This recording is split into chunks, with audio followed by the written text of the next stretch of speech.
O Roda Viva recebeu Pablo Marçal, candidato à Prefeitura de São Paulo pelo PRTB, no programa da última segunda-feira, 2 de setembro de 2024.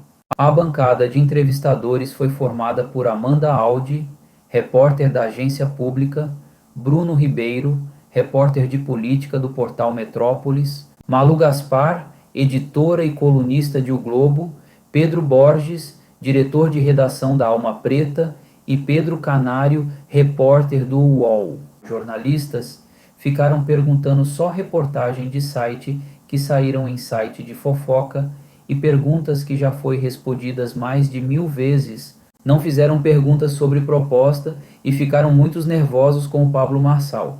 Eu sou o Rei Nunes 2 e gostaria muito que você se inscrevesse neste canal, isso me ajudaria muito. Vamos assistir e depois deixe seu comentário. Malu, você fez a mesma coisa numa reportagem que você não fez pergunta nenhuma para mim no O Globo e falou que eu quero criar um partido com o Bolsonaro. Isso nunca passou na minha cabeça. Eu perguntei para o senhor. Não perguntou. Acho que se você puder mostrar a mensagem. Está aqui. Pode olhar. Eu nunca. Tá aqui. Pode olhar. O senhor negou, eu tinha minhas fontes. E aí você fez isso por quê? Porque você quis chamar a atenção. O que é a economia da atenção? Eu respondo e abro a oportunidade para você. Mas o senhor vai responder minha pergunta, né? Eu já estou respondendo. O fato de você não gostar da minha resposta não significa que eu não estou respondendo. Para o Josias, eu também respondi. Eu falei que vocês fazem esse jogo, chama clickbait na internet. Joga uma headline, destrói a pessoa e depois vê o que vai dar. Eu não vou chamar de fake news, porque eu não gosto desse termo. É uma completa mentira o que você fez em relação a mim. Eu não estou armado aqui, não estou querendo problema com você, nem animosidade. Mas olha, quando você fala que eu estou fazendo isso, você também praticou isso, para ter seus cliques lá no Globo. Porque eu nunca falei isso para você. Eu nunca passou na minha cabeça. Você vai me ensinar a fazer jornalismo? Não, eu vou te responder naquilo que você está perguntando. Eu não tenho intenção de ser jornalista, eu sou prefeito de São Paulo, próximo prefeito. E eu quero mostrar para as pessoas que fica entalado aqui. Eu não me importo o que você publica e quero que você tenha liberdade de fazer isso. A sua versão foi registrada na reportagem. E eu estou te falando, eu quero que você prova, porque nunca passou. Você usou a expressão, o Pablo está imaginando criar um partido, e você escreveu o partido de coach, eu nem sou coach. Ah, não? Não.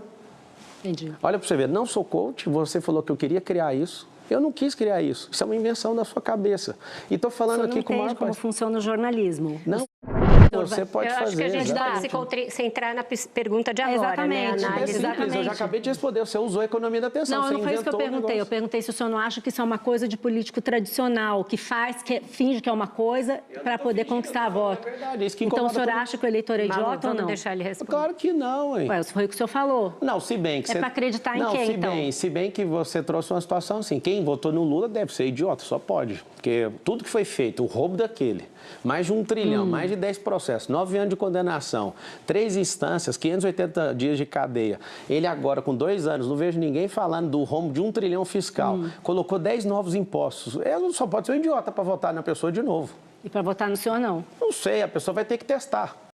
Então o senhor não vai me ensinar a fazer jornalismo? Eu não estou te ensinando, você só objetivo. Gente, vamos fazer assim, vamos rodar. Eu apurei. Apurou aonde? Com as pessoas que Quais? são... Fala o nome. Que fala... Bom, o nome. Não, candidato, existe um instituto no jornalismo que o senhor conhece bem, que é off, né? Não, mas tudo bem, acho que a entrevista não é sobre isso. O senhor é um ótimo coach e eu faço meu papel como jornalista. Qual é a insistência sua em falar que eu sou coach? Tá bom, eu já falei. Eu queria voltar a um assunto que a Malu já até começou a introduzir, a sua condenação lá de 2010 por furto, né? Na sentença, o senhor disse na Globo News que nunca oferiu lucro, que era uma relação de trabalho ali. E na sentença, o juiz fala claramente ali que o seu objetivo em participar do esquema ali era ganhar dinheiro fácil. Então, eu queria devolver para o senhor isso. O objetivo ali era esse mesmo, era ganhar dinheiro fácil? Eu ganhei um salário de R$350 e não tinha dinheiro para pagar advogado. Estou com a minha carteira de trabalho aqui, se você quiser, que você é um cara investigativo, eu te dou ela aqui no intervalo, você tira a foto dela inteira, eu vou te mostrar uma coisa, até para te ajudar nisso aí, que aí mata o assunto. Se você investigar e achar o que eu tirei de alguém, porque os candidatos, né, de forma deselegante e desespero, porque todos caíram na pesquisa e eu estou subindo igual um foguete aqui na cidade de São Paulo. Eu estou perguntando coisa do processo, não tem nada a ver com o candidato. Mas eu estou te falando. Candidatos, né? Mas é eu que faço a resposta, Pedro. Você faz a pergunta, eu faço a resposta. Se você quiser interferir, eu vou interferir no meio da pergunta. Então, posso terminar? Claro. Então, vamos lá. Eu tenho uma história de trabalho digna. Tem 13 anos da minha entrada de carteira de trabalho até a minha saída. 13 anos, certo? Os candidatos falam, você roubava velhinhas. Eu nem sei quem são essas pessoas. Eu trabalhei para um cara, que esse cara fez isso, inclusive cumpriu cadeia, foi condenado. Eu fui prescrito porque não tinha nenhum crime na minha vida antes disso. Inclusive, eu não dei conta de ter uma defesa... O senhor prescreveu por causa da idade. É porque se você tiver antecedente, você não deixa responder, cara. Eu fiz direito para ouvir o que você está querendo me explicar. Deixa eu terminar de responder, ué. Fiquei 5 anos na academia de eu te ensinar. Você tem atenuante se você não tiver nenhuma passagem antes. Eu nunca tinha passagem. Então, se você deixasse eu responder, eu ia te explicar que isso é um atenuante. Segundo, menor de 21 anos. E você sabe o que aconteceu? Se eu tivesse uma defesa técnica, se eu tivesse um Nelson Williams que está sentado aqui, eu nunca ia ser condenado nisso aí. Sabe por quê? Porque a condenação foi na primeira instância. A gente não chegou aí para o trânsito em julgado. Significa o quê? Não existe condenação transitada em julgado. Não, porque por isso que eu estou te explicando. Então, eu termino a resposta te falando. Isso não vai diminuir nenhum brilho. A imprensa está pegando áudio disso. Eu já não fui condenado, prescrito, e não foi nem transitado em julgado. Eu estou em paz em relação a isso. Certo. Sabe, ano que vem vai fazer 20 anos disso. E todas as vezes que vocês tocarem nisso, eu vou dar uma ferida. Precisamos revisitar os áudios do Petrolão, do Mensalão, e reviver a moralização desse país. E eu te agradeço pela pergunta, Pedro. Que você tem utilizado de um processo de porte de droga para acusar o candidato do PSOL, o Guilherme Boulos, né? De um processo de uma pessoa com o mesmo nome dele. Você não é uma pessoa, você não é inocente, você é uma pessoa inteligente, você sabe que se trata de uma outra pessoa e havia inclusive construído uma estratégia para divulgar isso no último debate, perto das eleições. A minha pergunta, candidato, você acha essa estratégia, isso honesto? Se fosse contra você ou contra alguém da sua família, você acharia justo uma estratégia dessa montada de fazer essa associação de uma pessoa? Pedro, onde você viu eu usando esse processo? Aonde você viu eu usando esse processo? Eu ouvi você fazendo acusações. Fala aí, aonde que você ouviu eu usando o processo? É mentira, então, o processo? Não, eu quero saber eu. Tem filhos, é casado e se jacta muito da sua família e usa o fato de ser um homem de família. O senhor acha justo que as filhas dele fiquem até o último debate esperando para saber se o senhor tem alguma coisa em relação ao pai mas delas? deve ser muito ruim ser filho do Boulos. Alguém que muda o caráter em cada eleição, alguém que agora converteu na Assembleia de Deus, alguém que quer descriminalizar as drogas. Ele não se converteu à Assembleia de Deus. Então, que fique claro aos evangélicos que ele não converteu, ele foi lá só pedir voto naquilo que ele não acredita. Obrigado, Vera, você me ajudou nisso aí. Não, ele não disse que se converteu. O senhor está criando um outro fato que não tem. Eu queria alguém testificando, você me ajudou, era isso que eu precisava. Eu não ajudei o senhor, só dei um fato. Aqui a gente faz isso. Mas de onde você tirou, então, que o Boulos cheira cocaína? Cara, por que ele correu das perguntas todas as vezes? Vocês estão perguntando mais do que ele. Porque se eu pulei de paraquedas, eu não preciso responder. Aqui no Brasil? Pelo que o colega trouxe aqui, existe um processo penal de alguém homônimo ao Boulos. Eu quero que você ache eu usando esse processo, eu não usei esse número em lugar nenhum. Mas então de onde você tirou aquele cheiro Não fala tanto do artigo 138? Cadê o exame? Mas você teve acesso ao exame toxicológico dele? Você pediu, eu levo 3 empresas, se a Tabata fizer, se todo mundo fizer... Mas ninguém precisa fazer exame toxicológico, o senhor está criando... Porque o senhor é que criou isso. Tá certo, então vamos mudar o assunto, realmente acho que é um... Só fechar um pouquinho, candidato, o senhor tinha falado a questão lá dos comunistas. O presidente Bolsonaro, ele está apoiando o Ricardo Nunes, ele indicou o vice do Ricardo Nunes, que é o Coronel Mello. O governador Tarcísio está fazendo também campanha para o Ricardo Nunes. Eles são comunistas também, o presidente Bolsonaro e Tarcísio? É por isso que o eleitorado bolsonarista todinho passou para o meu lado. Porque a direita não tem dono, a liberdade não tem dono. A liberdade não é um gado. Apesar da gente mover esse país com agro, que eu também sou do agro, sou fazendeiro, a gente não é gado. Mas eles são comunistas? Eu não sei qual que é o problema do Valdemar estar convencendo o Bolsonaro até hoje. Agora, ele falou com a própria boca. O Nunes não é o meu candidato dos sonhos. E me elogia logo em seguida. Cria um alvoroço, aí tem que falar alguma coisa. Aí põe um filho 1 para bater, filho 2. A gente se resolveu e está tudo certo. Você pode perceber que depois que eu conversei com todos os cenários, não tem ninguém me atacando mais. Por quê? Porque estava tendo um prejuízo para a figura do Bolsonaro e do movimento de direita. Mas eu não entendi. O senhor quer o voto dele mesmo ele sendo comunista? Cara, eu quero o voto do povo. O voto do Bolsonaro é 1. O do povo, eu preciso de 3 milhões de votos. Uma punição contra esses candidatos Zé Ruelas que estão aí. Candidato, já que o senhor está falando do movimento de direita, tem um assunto que eu acho que interessa muito para o eleitor de direita e muita gente gostaria de saber o que aconteceu exatamente. É sobre o episódio em que o senhor se recusou a dar uma entrevista para um canal de direita do Paulo Figueiredo, porque o senhor não queria que fizessem perguntas sobre o Alexandre de Moraes. Eu conversei longamente com o Paulo para entender o que tinha acontecido e não ser injusta aqui com o senhor fazendo jornalismo. Ele conversou comigo, leu para mim as trocas de mensagens e ficou claro para mim que a sua assessoria disse para ele duas coisas. Um, que tinha um julgamento para acontecer, que o senhor falasse, o senhor podia perder o registro da sua candidatura. E a outra é que foi pedido para que a entrevista ficasse para depois do 7 de setembro. Eu queria saber por que o senhor tem medo de enfrentar o Alexandre de Moraes? Sobre o Alexandre de Moraes, qualquer exagero que tiver da parte dele, que o CNJ entre em ação, que ele responda por tudo. O CNJ não pode investigar ministros do Supremo. Então pronto, que seja o Senado. O que o senhor acha do corte do X?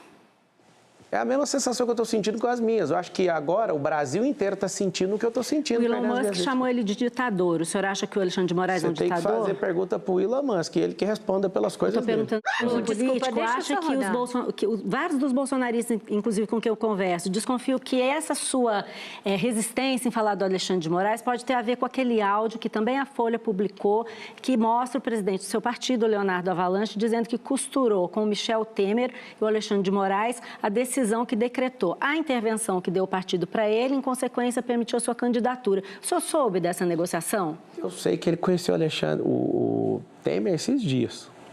Faz nem sentido isso. Certo. Vamos prosseguir. Malu, a gente vai prosseguir. Eu fico ouvindo pelo site de fofoca por aí. Agora é o seguinte, eu quero terminar esse assunto aqui. Só tem uma pessoa que me faz sentir temor.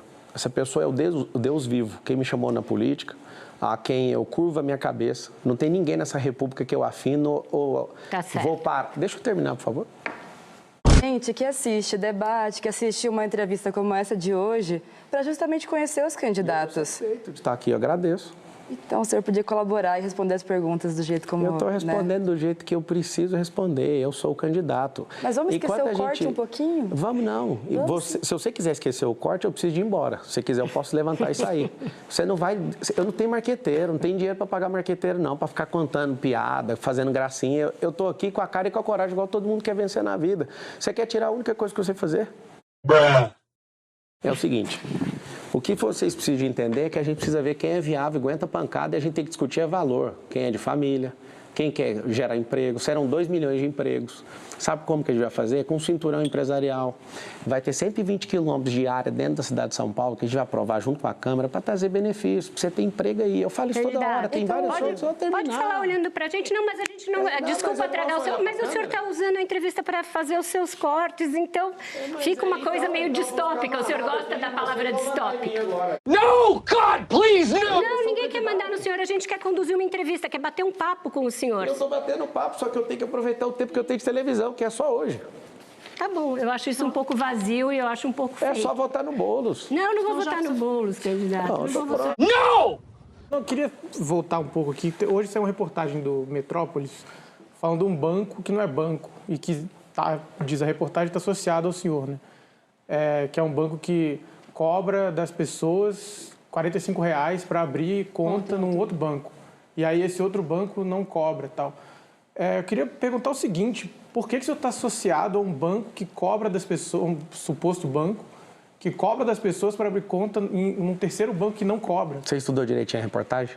Eu li a reportagem. Então, sai da headline e lê a reportagem. Que quando faltar a reportagem, dá uma investigada. Seguinte, como que cobra de um banco a inscrição? Você tem que ver os benefícios. Você sabe os benefícios? Então, tem que estudar os benefícios. Eu não sou titular desse banco, ele é um MVP. Sabe o que é MVP? O mínimo produto, não é isso? Mínimo viável do produto. É um teste. Eu nunca lancei esse banco. E só das pessoas saberem que está rolando esse teste, elas foram lá e se inscreveram. Elas têm vantagens em pagar. Então... Qual vantagem tem alguém? Várias vantagens. Tem que olhar, eu não acompanho o banco. Pagar eu não para abrir uma conta que é de graça em outro banco, por que alguém faz isso? É por isso que eu estou te falando, o nível de ignorância do que está acontecendo, pegar a headline faz com que você fique vendido na informação. Mas a reportagem não diz isso. Mas se o senhor mesmo está dizendo que não você sabe, e olha lá, por que a pessoa paga? Não é para ter, porque o Nubank é de graça, o Inter é de graça. Candidato, a gente já falou sobre o envolvimento do PCC, do seu presidente do seu partido com o PCC e todas as suspeitas que existem. Mas na última semana surgiu uma outra informação que liga diretamente com o senhor. O portal Metrópolis mostrou que o senhor nomeou como representante legal um empresário que, para vir representar nos seus jatos, né, na sua empresa de aviação, um empresário chamado Florindo Miranda Ciorlim, que chegou a ser preso pela Polícia Federal, denunciado pelo Ministério Público e é réu no Mato Grosso por tráfico de drogas. Forneceu aviões para transportar 5 toneladas de cocaína da Bolívia para o Brasil. Essa é a acusação. Quando o senhor contratou... nomeou representante legal, na verdade não contratou, nomeou representante legal em 28 de outubro de 2021, ele já era réu nesse processo. O senhor ainda não falou sobre isso, eu queria saber se o senhor sabia disso e se o senhor continua com ele como seu representante legal. Você leu a procuração? Está aqui a procuração, exatamente. Qual que é o poder que eu dei para ele? Para lhe representar, nomeia e constitui como procurador. Para fazer o quê? A few moments later. Um minuto, Pedro, um minuto. Só me lembrando essa denúncia aceita pela Justiça, portanto, ele é réu, não é qualquer acusação. Ele é acusado de ter emitido notas frias para desviar 12 toneladas de insumos químicos que, na verdade, eram usados para refinar cocaína e crack. O senhor tem demonstrado muita preocupação com a questão das drogas. Isso não arrepia o pelo do seu braço? É o seguinte, meu braço? Por que meu braço? De ficar arrepiado, 12 toneladas para... Cariane, eu acredito na sua inocência, conheço seu coração, e se você tiver errado, irmão, pague. Se não tiver, que todo jornalismo desse Brasil gaste o mesmo tempo que eles gastaram te destruindo, porque você apoiou o presidente Bolsonaro e entrou na lista de 70 pessoas que foram perseguidas por isso. Esse jornalismo não é justiça. A resposta é minha. Calma que eu estou respondendo. Não, o senhor está falando do jornalismo, a gente está... Nós temos o maior corruptor da história chamado Luiz Inácio Lula da Silva, que inclusive você, Vera, desci o bambu nele, mas depois que ele voltou não fala mais nada. O senhor lê minhas colunas? Não leio não, mas eu tive notícia para vir para cá. Todas as vezes que saem alguma relação do senhor, seja a empresa, seja os seus colegas, você sempre as afasta de você. Nunca fiz isso. Assim, tá falando, por exemplo... Afastar, eu falei pro Cariane, eu tô com você, cara. Se você se tiver... Mas, por exemplo, do seu partido, que é o presidente do seu partido, você afasta a questão da própria questão das fraudes que foram condenadas, questões bancárias. Você falava que você só tinha um trabalho ali de manutenção.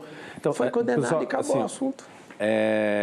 Se você for prefeito da cidade de São Paulo, é assim que você vai lidar com possíveis problemas numa administração de uma cidade tão grande. Então, por exemplo, se um secretário seu tiver alguma acusação, algum envolvimento, se algum funcionário, se alguém de uma subprefeitura, você também vai falar, bom, eu não tenho nada a ver com isso. Você vai lavar a mão dessa maneira ou você vai assumir responsabilidade?